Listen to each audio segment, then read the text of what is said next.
العالمین والصلاة والسلام علی سید المرسلین اما بعد فاعوذ باللہ من الشیطان الرجیم بسم اللہ الرحمن الرحیم الصلاة والسلام علیک یا رسول اللہ وعلی آلک واصحابک یا حبیب اللہ۔ آج انشاءاللہ ہم سورہ انفال کی آیت نمبر 17، 18 اور 19 کا ترجمہ و تفسیر پڑھنے سننے کی سعادت حاصل کریں گے۔ اعوذ باللہ من الشیطان الرجیم بسم اللہ الرحمن الرحیم فَلَمْ تَقْتُلُوهُمْ وَلَكِنَّ اللَّهَ قَتَلَهُمْ وَمَا رَمَيْتَ إِذْ رَمَيْتَ وَلَكِنَّ اللَّهَ رَمَى وَلِيُبْلِيَ الْمُؤْمِنِينَ مِنْهُ بَلَاءً حَسَنًا إِنَّ اللَّهَ سَمِيعٌ عَلِيمٌ ذَلِكُمْ وَأَنَّ اللَّهَ مُوهِنُ كَيْدِ الْكَافِرِينَ۔ ترجمہ کنز العرفان، تو تم نے انہیں قتل نہیں کیا بلکہ اللہ نے انہیں قتل کیا،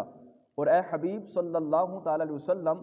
جب آپ نے خاک پھینکی تو آپ نے نہ پھینکی بلکہ اللہ نے پھینکی تھی، وہ اس لیے تاکہ مسلمانوں کو اپنی طرف سے اچھا انعام عطا فرمائے، بے شک اللہ سننے والا اور جاننے والا ہے۔ یہ حق ہے اور یہ کہ اللہ کافروں کے مکروہ و فریب کو کمزور کرنے والا ہے۔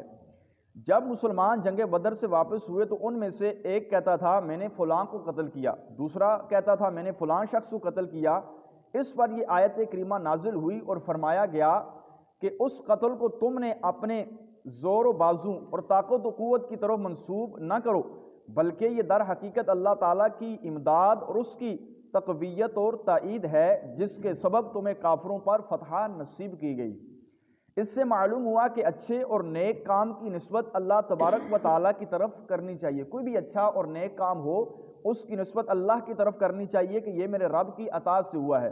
جب انسان کوئی اچھا کام اور نیک کام کرے تو اس پر فخر نہیں کرنا چاہیے، بلکہ نیک کام بندہ خود نہیں کرتا بلکہ جو بھی نیک کام کرتا ہے اس میں اللہ تعالیٰ کی توفیق شامل حال ہوتی ہے تو وہ کام ہوتا ہے۔ اب 5 ٹائموں کی نماز پڑھنی ہے تو جس کو اللہ توفیق دے گا وہی نماز پڑھے گا، جس کو رب کی توفیق نہیں ملے گی وہ کبھی بھی مسجد میں نہیں آئے گا۔ اب کتنے لوگ گھروں میں سوئے پڑے ہوں گے جنہوں نے فجر کی نماز نہیں پڑھی ہوگی، اور ہم کتنے خوش نصیب ہیں، اللہ تعالیٰ نے ہم سب کو توفیق بخشی، اس کی مدد سے ہم سب اس کے گھر میں آئے اور با جماعت نماز پڑھنے میں کامیاب ہو گئے۔ تو جو بھی فرمایا اچھا اور نیک کام ہے وہ انسان کو اللہ ہی کی طرف منسوب کرنا چاہیے، کیونکہ نیک کام جو بھی انسان کرتا ہے اس کی توفیق اللہ دیتا ہے۔ کسی غریب کی مدد کریں تو یہ نیک کام اللہ کی طرف منسوب کریں کہ میرے رب نے مجھے توفیق دی، میرے رب نے مجھے مال دیا تو میں نے فلاں کی مدد کی۔ اگر اللہ تبارک و تعالیٰ کے گھر کا حج کرنے کے لیے جائیں تو یہ نیت کر کے جائیں کہ میرے رب نے مجھے توفیق دی ہے، میرے رب نے میرے ساتھ مدد فرمائی ہے تو اس کے گھر میں اس کا طواف کرنے کے لیے آیا ہوں۔ اگر نبی پاک کے روضے کی زیارت نصیب ہو جائے تو اس پر بھی انسان کو اللہ کا شکر ادا کرنا چاہیے کہ اللہ تعالیٰ کا مجھ پر فضل ہے، اس کا کرم ہے، اس کی توفیق سے میں اس کے محبوب کے در کی حاضری کے لیے حاضر ہو گیا ہوں۔ تو جو بھی فرمایا نیک اور جائز اچھا کام ہو اس کو اللہ ہی کی طرف منسوب کرنا چاہیے، کیونکہ نیک کام بندہ اس کی توفیق کے بغیر کر ہی نہیں سکتا۔ وَمَا رَمَيْتَ إِذْ رَمَيْتَ وَلَكِنَّ اللَّهَ رَمَى، اور اے محبوب جب آپ نے خاک پھینکی تو آپ نے نہ پھینکی تھی بلکہ اللہ ہی نے پھینکی تھی۔ شان نزول اس آیت کا یہ ہے کہ اس سے متعلق جمہور مفسرین کا مختار قول یہ ہے، جب کفار اور مسلمانوں کی فوجیں ایک دوسرے کے سامنے ہوئیں تو نبی پاک صلی اللہ تعالی وسلم نے ایک مٹھی خاک کافروں کے چہرے پر ماری اور فرمایا شاہت الوجوہ، یعنی ان لوگوں کے چہرے بگڑ جائیں۔ وہ خاک تمام کافروں کی آنکھ میں پڑی اور صحابہ کرام بڑھ کر انہیں قتل کیا اور گرفتار کرنے لگے۔ کفار قریش کی شکست کا اصل سبب خاک پاک تھی جو نبی پاک صلی اللہ علیہ وسلم نے ان کی طرف پھینکی تھی۔ اس موقع پر اللہ تعالیٰ نے یہ آیت کریمہ نازل فرمائی۔ نبی پاک نے جب خاک پھینکی تو جس کی آنکھ کے اندر وہ خاک پڑی وہ صحابہ کرام کی تلوار کے نیچے آ گیا۔ تو فرمایا اصل سبب جو کفار کو اس جنگ میں شکست ہوئی ہے، مسلمانوں کو فتح نصیب ہوئی ہے، وہ نبی پاک علیہ السلام کی خاک پھینکنا تھا جس کے سبب اللہ تبارک و تعالیٰ نے مسلمانوں کو فتح نصیب فرمائی۔ فرمایا وَمَا رَمَيْتَ إِذْ رَمَيْتَ وَلَكِنَّ اللَّهَ رَمَى، اے محبوب جب آپ نے خاک پھینکی تھی تو وہ آپ نے نہ پھینکی بلکہ اللہ نے پھینکی تھی۔ اعلیٰ حضرت امام علیہ سنت رحمۃ اللہ تعالیٰ علیہ اس واقعے کی منظر کشی کرتے ہوئے فرماتے ہیں، میں تیرے ہاتھوں کے صدقے کیسی کنکریاں تھیں وہ جن سے اتنے کافروں کا دفعتاً منہ پھر گیا، یعنی ایک ہی دفعہ کے اندر اتنے کافروں کا منہ جو ہے آپ علیہ الصلوۃ والسلام کی مبارک مٹی کی وجہ سے صحابہ کرام نے پھیر دیا۔ آگے فرمایا ان تستفتحوا فقد جاءکم الفتح وان تنتهوا فهو خیر لکم وان تعودوا نعد ولن تغنی عنکم فئتکم شیئا ولو کثرت وان اللہ مع المؤمنین۔ ترجمہ کنز العرفان، اے کافرو اگر تم فیصلہ مانگتے ہو تو یہ فیصلہ تم پر آ چکا، اور اگر تم باز آ جاؤ تو یہ تمہارے لیے بہتر ہے، اور اگر تم پھرو گے تو ہم بھی پھر جائیں گے، اور اگر وہ تمہیں کوئی فائدہ نہ دے گا اگرچہ بہت زیادہ، اور مزید یہ کہ اللہ مسلمانوں کے ساتھ ہے۔ اس آیت کریمہ کا شان نزول یہ ہے،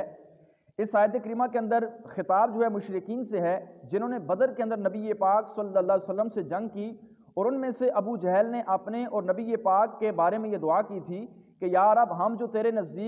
میں سے جو تیرے نزدیک اچھا ہو اس کی مدد کر، اور جو تیرے نزدیک برا ہو اس کو مصیبت میں مبتلا کر۔ جب بدر کے اندر بھی نبی پاک نے ابو جہل کو اسلام کی دعوت پیش کی تھی تو اس وقت اس نے ایک دعا کی تھی، یا اللہ اگر تیرے محبوب سچے ہیں تو ان کو فتح نصیب فرما دے، ہمیں شکست دے دے، اگر ہم سچے ہیں تو محبوب کو شکست دے دے، ہمیں فتح دے دے۔ تو پھر نبی پاک تو سچے ہی سچے تھے، اللہ کے محبوب تھے، تو بدر کے اندر پھر کفار کو شدید ترین قسم کی شکست اور مسلمانوں کو فتح اللہ تعالیٰ نے نصیب کی۔ ایک اور روایت میں ہے کہ مشرکین مکہ نے مکہ مکرمہ سے بدر کی طرف چلتے وقت کعبہ معظمہ کے پردوں سے لپٹ کر یہ دعا کی تھی، یا رب اگر محمد صلی اللہ علیہ وسلم حق پر ہوں تو ان کی مدد فرما، اگر ہم حق پر ہوں تو ہماری مدد کر۔ اس پر یہ آیت کریمہ نازل ہوئی کہ جو فیصلہ تم نے چاہا تھا وہ کر دیا گیا، اور جو گروہ حق پر تھا اس کو فتح دی گئی، یہ تمہارا اپنا مانگا ہوا فیصلہ ہے۔ اب آسمانی فیصلے سے بھی اسلام کی حقانیت ثابت ہوئی، ابو جہل بھی اس جنگ میں ذلت و رسوائی کے ساتھ مارا گیا، اور اس کا سر نبی پاک صلی اللہ علیہ وسلم کی بارگاہ میں پیش کیا گیا۔ ابو جہل جو ہے اتنی بے دردی سے مارا گیا کہ چھوٹے چھوٹے بچوں نے اس کو جو ہے بدر کے اندر قتل کیا تھا۔ وَإِن تَنْتَهُوا اگر تم باز آ جاؤ، اس آیت کے حصے میں بھی کفار سے خطاب ہے، اور آیت کا معنی یہ ہے کہ اگر تم میرے اور دنیا دونوں میں تمہارے لیے بہتر ہے تو دین میں اس طرح فرمایا، اے حبیب صلی اللہ علیہ وسلم سے دشمنی رکھنے والوں، انہیں جھٹلانے اور ان کے خلاف جنگ کرنے سے باز آ جاؤ، تو یہ دین اور دنیا دونوں تمہارے لیے بہتر ہے۔ اگر تم محبوب سے جنگ کرنے میں باز آ جاؤ، نبی پاک کی ذات پر ایمان لے آؤ، تو فرمایا تمہارے لیے دنیا و آخرت دونوں بہتر ہیں۔ دین میں اس طرح کہ تم دائمی عذاب سے بچ جاؤ گے، یعنی جہنم کے عذاب سے، اور ثواب سے مالا مال کیے جاؤ گے، جبکہ دنیا میں اس طرح کہ تم قتل کیے جانے، قیدی بنائے جانے اور غنیمت کے طور پر اموال لے جانے سے بچ جاؤ گے، تمہارے مال بھی محفوظ رہیں گے، تمہاری جانیں بھی محفوظ رہیں گی۔ اور اگر تم نے مسلمانوں سے دوبارہ جنگ کی تو پھر مسلمانوں کو تم پر مسلط کر دیا جائے گا، جیسا کہ تم غزوہ بدر میں مشاہدہ کر چکے، یہ جان چکے کہ اللہ کی تائید اور نصرت تمہاری بجائے مسلمانوں کے ساتھ ہے، اور تم کتنی بھاری جمعیت لے کر نہ آؤ وہ تمہیں شکست سے نہ بچا سکے گی، جیسے بدر کے میدان میں تمہارا بڑا کام آنا بھی تمہیں کام نہ آیا کہ 1000 کے لگ بھگ تم تھے اور مسلمان 313 تھے، اس کے باوجود تم پر مسلمانوں کو فتح نصیب کی گئی اور تمہیں شکست دی گئی۔ اس کی وجہ یہ ہے کہ کفار جو تھے وہ حق پر نہیں تھے، اللہ تبارک و تعالیٰ جل جلالہ کے بھی نافرمان سرکش تھے، اور اللہ کے محبوب علیہ الصلوۃ والسلام کے بھی نافرمان سرکش تھے۔ اس وجہ سے اللہ تبارک و تعالیٰ نے اتنی بڑی جماعت کو جو ہے شکست دی، اور صحابہ کرام مسلمانوں کو نبی پاک ان پر فتح نصیب فرمائی۔ اس آیت میں غیب کی خبر ہے کہ مسلمانوں کے مقابلے میں کفار کے بھاری لشکر بھی مغلوب ہو جائیں گے۔ اللہ تعالیٰ نے یہ خبر پوری فرما دی، اور نبی پاک کے زمانہ صحابہ کرام علیہم رضوان کے عہد خلافت اور بعد میں بھی تھوڑے سے مسلمان بہت سے کافروں پر غالب آ جاتے۔ مسلمانوں کی جنگی تاریخ کا علم رکھنے والے جانتے ہیں کہ غزوہ موتہ میں صرف 3000 جانصار مصطفیٰ کے مقابلے میں روم کے بادشاہ قیصر کی فوج کی تعداد 2 لاکھ تھی، لیکن اللہ تعالیٰ نے شیروں کو اس جنگ میں بھی پرچے میں اسلام سرنگ نہ ہونے دیا، یعنی 2 لاکھ جو تھے قیصر روم کے لوگ آئے تھے، اور ان کے مقابلے میں تقریباً 30,000 صحابہ کرام علیہ رضوان تھے، اور اللہ تبارک و تعالیٰ نے 30,000 کو 2 لاکھ پر فتح نصیب فرمائی تھی۔ تو یہ ان کے دل کے اندر ایمان تھا جس کے سبب اللہ تبارک و تعالیٰ ان کو بڑے بڑے کفار کے سامنے فتح نصیب فرما دیتا۔ اللہ تبارک و تعالیٰ جل جلالہ کی بارگاہ میں دعا ہے اللہ تعالیٰ ہم سب کو قرآن کریم فرقان مجید کے احکامات کو سمجھنے کی، ان پر عمل کرنے کی توفیق عطا فرمائے، آمین بجاہ النبی الامین صلی اللہ تعالیٰ علیہ وسلم۔